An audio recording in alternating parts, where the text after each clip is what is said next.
আমার একটু দূরে শুনি নাই তো ওনার বাড়ি হচ্ছে এখানে,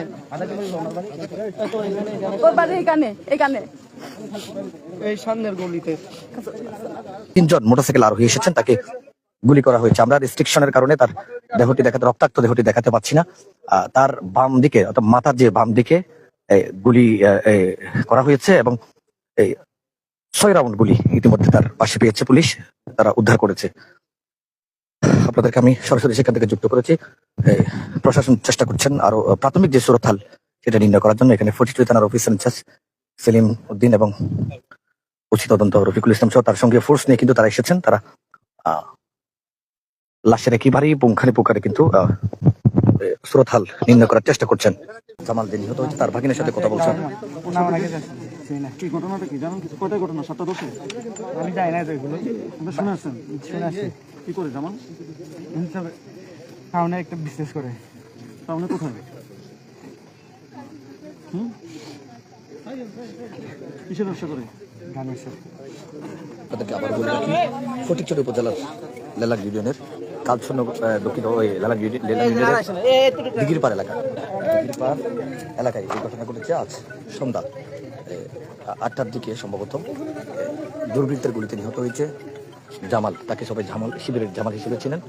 তাকে গুলি করা হয়েছে। আপনারা দেখছেন প্রাথমিকভাবে পুলিশ সুরক্ষা নির্ণয় করছেন। আপনাদেরকে সরাসরি আমরা ঘটনাস্থল থেকে যুক্ত করেছি। একেবারে পিঠের নিচে থেকে একটি মোবাইল পাওয়া গিয়েছে।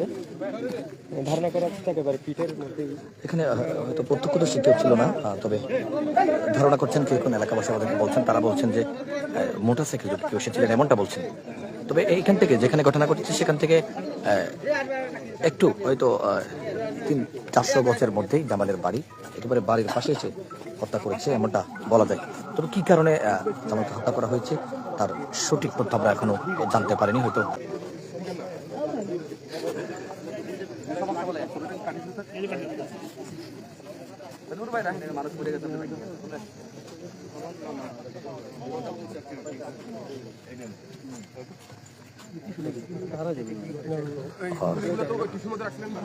আমি যদি আর একটু বলে থাকি, ঘটনাটি ঘটেছে ফটিকছড়ি উপজেলার 13 নং লেলাং ইউনিয়নে দিঘিরপাড় এলাকায়। সন্ধ্যার পর 7টা দিকে মূলত এই ঘটনাটি ঘটেছে।